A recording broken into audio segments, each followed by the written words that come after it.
Ahoana Marina Ity Fanapotehana Fanabeazana Ity. Drafitra napetraky ny filomarika ara-valomanana nandritra ny fotoana nitondrany ny firenena. Ilay antsoina hoe éducation pour tous. Izany hoe nirosona kany amin'ny fampianarana ambaratonga voalohany ho an'ny rehetra ny firenena.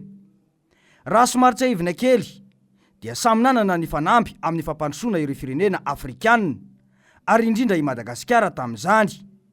Saingy ao anatin'ireny fanamby ireny dia misy ifandraisany amin'ny fanatontolona ny fanabeazana.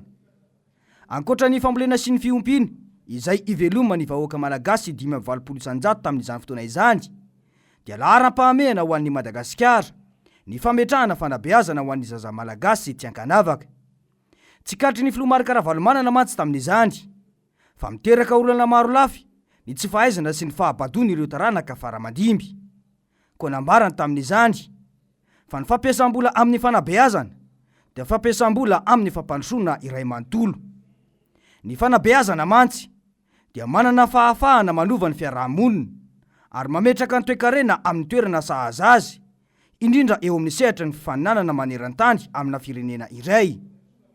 Mba hanaovana izany, ny fitondran'ny filomarika ara-valomanana dia tsy maintsy niantoka ny fahazahoana fampianarana tsara kalitao ho an'ny rehetra, indrindra amin'ny fampiroboroboana ny fanabeazana ho an'ny vehivavy sy ny olona mahantra, indrindra ireo voahilikilika eny anivon'ny fiarahamonina.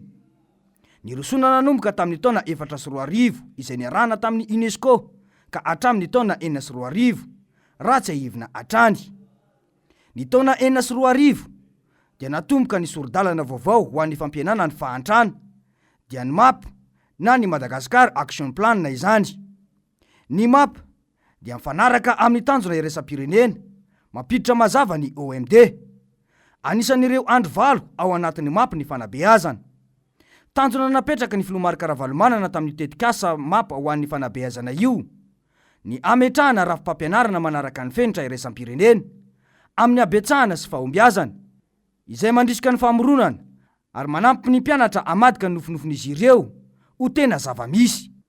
Tombony maro no voamarika toy ny fitombony isan'ny ankizy nanatrika ny sekoly izay nisonitra hatrany amin'ny 2,7 tapitrisa ka hatramin'ny 3,7 tapitrisa teo anelanela ny taona 4,3 sy 7,3 izay mifanaraka amin'ny fitombona 8,300 isan-taona.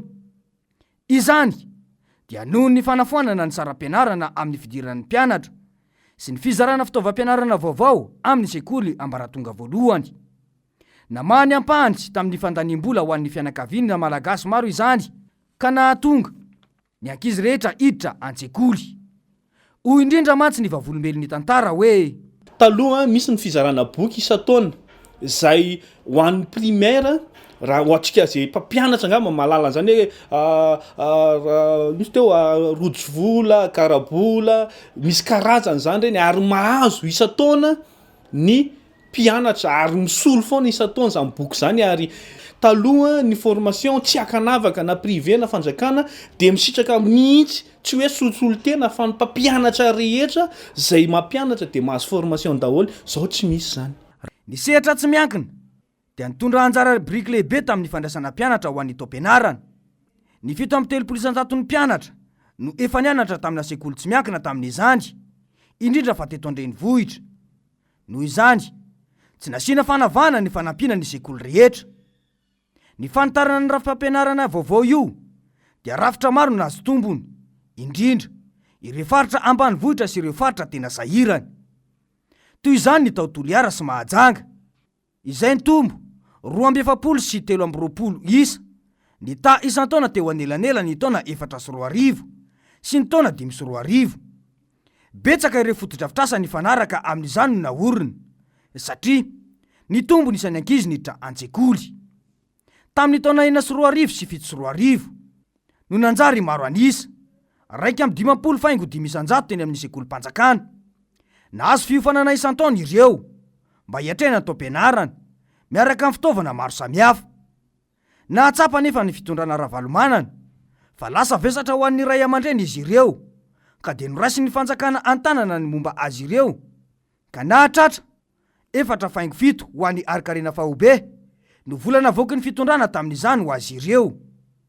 dia hoy hatrano ny vavolombelon'ny tantara hoe betsaka ny zavatra zany zay tsy mandeha amin'ny fanabeazana tsika tsy miresaka fa tsy ny resaka programa mpanjakana zao efa alefa ny programa nefany raha ny tena izy de tokony aloavan'ny formation aloha vao mandeha ny fampiarana reny programa zay apetsaky ny fanjakana reny atreto aloha zany raha mijery an'io programa vaovao io tsika aty amin'ny privé de tsy mbola nisy ny formation ho an'ny école privée zay angatahanay hoe omeo formation aloha ny mpampianatra rehetra tsy akanavaka na ho amin'ny fanjakana na ho an'ny privé vao ampiarina ireny programme reny ary rehefa ampiarina le izy de fitaina hatramin'ny farany fa tsy hoe vao manomboka le izy de vao vita amin'ny formation de ajanona indray le izy de lasa simba amin'ny fanabeazana ary eto moa zay de tena amin'ny alahelo mihitsy ny ilazanay fa simba tanteraka ny fanabeazana eto Madagasikara amin'ny endriny rehetra mihitsy io marina mihitsy izay fanazavana izay.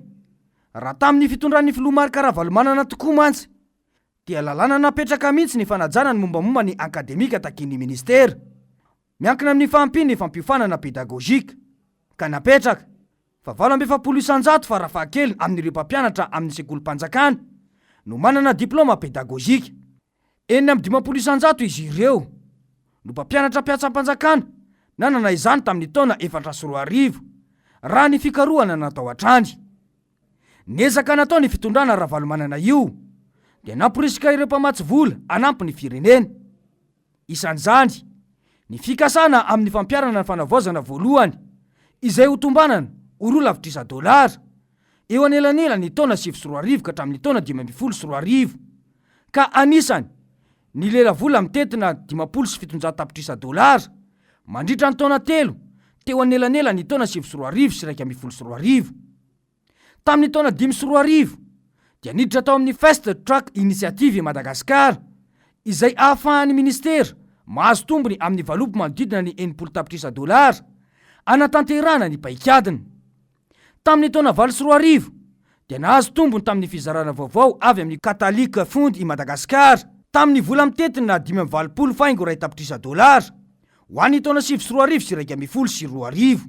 Ny fahazahoana miditra amin'ny vola napetraky ny katalitika io dia manamafy ny fahatokisany vondrona iraisam-pirenena, ny fanoloran-tena fanjakana sy ny fametrahana fa mavita manatanteraka ny fanavaozana natombony dia ny azahoany ny zazalahy sy ny zazavavy malagasy rehetra mamita ny fianarana tsara kalitao hatramin'ny taona 2012. Levona avokoa ireo rehetra ireo ankehitriny. Hoy mantsy ny fanazavana hoe zavarina amina tompona ndraikitra milaza hoe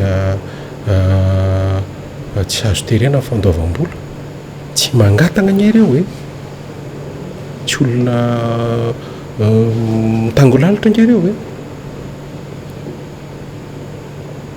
olona miasa 3 volana tsy mandray karama mba tiako hita ireo tompona ndraikitra milaza hoe arina hoe 3 volana tsy mandray karama zany ny complémentaire zany nge asa zany 20 hatramin'ny makaty za afaka mijoro fa tsy nandray ero complémentaire fa zay nangina satria fantatra fahasahirana le firenena mitaky ny sesesy mbaky manana fitakian'ny sesesy fa misy fotoana tokony mitondra vahaolana amin'izay ary anjaran'ny fitondram-panjakana mitondra vahaolana fa izy ary moa ny angatahana ny karama eo misy nangatahana ny ero complémentaire nareo mpanao gazety izy nangatahan'ny PAT izy angatahan'ny mpianatra bourse resaboly io resaka ny ankoatran'izay dia resaka fandaniam-potoana sy fandaninandro fa raha mijoro ny fanjakana milaza hoe zay tsy manambola mena université dia zay milaza hoe foany zany ny bourse dia ny vola tokony omena ny bourse omena ny olona miasa satria ny bourse nge raha no atsipany amin'ny lamosiny ganagana tsy fantatra no afaka fanadina le mpianatra tsy fantatra na hianatra hatramin'ny farany le mpianatra fa zay aloha mamenona ny université ny PAT sy ny mpampianatra. Iza tokoa moa no tsy manampy-mbava raha mijery ny zava-misy amin'ny fanabeazana eto amintsika ankehitriny io. Betsaka ireo fotodrafitrasa izay natsanga ny filoha-kara-valomanana no mbola miasa sy mafy amin'ireo sekolim-panjakana eto amintsika amin'izao fotoana izao. Ankehitriny anefa dia digitalisation. Logiciel mbola tsy matotra tao anatin'ny tetikasa prodigie. Mitetina fito amin'ny 100 millions de dollars no antany ny fitondrana vola. Ireo mpitondra teo aloha tsy nanao izany, fa nilamina sy nizotra tsara ny fampianarana, ary tsy nisy izany hoe fanodikodinam-bola an-tranga araka ny lazaina io. Ireo sekoly lazaina fa manara-penitra tokanana amin'ny fomba manetriketrika, tsy ampy herintaona akory, efa betsaka no simba amin'izao fotoana izao. Tsy nisy nasingana fitaovam-pianarana na nampiana ny ray aman-drenin'ny mpianatra ao anatin'izao fahasahiranana izao. Nasiana fanavana ireo faritra nomena aron'akanjo itovizana. Nisy aza ireo nahazo izany, fa mbola amin'ny tany ihany no mipetraka sy mianatra ny mpianatra. Ny eny amin'ny anjery manontolo moa tsy resahana intsony. Ity fitondrana ity no sady tsy nanohy ny tetikasa éducation pour tous io, no tsy nanohy ihany koa ny PEC, saingy tsy manana tetikasa fampianarana mazava, ka mahatonga ny fahapotehan'ny fanabeazana eto amintsika amin'izao io. Varina amin'ny zavatra tsy maika ny mpitondra fanjakana, dia adiny ny mamolavola ny hoaviny. Projet teleférika stady etsero mitakatra volana amin'ny projetana masoandro mitetina 530 miliara de dollars anaovana nouvelle ville. Kanefa ny vola eo am-pelatanana tsy ampy andaovana ny karama sy ny borsa ho an'ireo mpianatra. Efa nofoanana izao ny ambasady maro any ivelany noho ny tsy fampianietra, dia mbola potehina koa ve no hoavin'ny Madagasikara? Tsy ny fanaovana baolina ihany no hoavin'ny tanora, fa ny fampianarana ihany koa. Tsy fahaizana ve sa fanahinina? Fa ahoana marina e!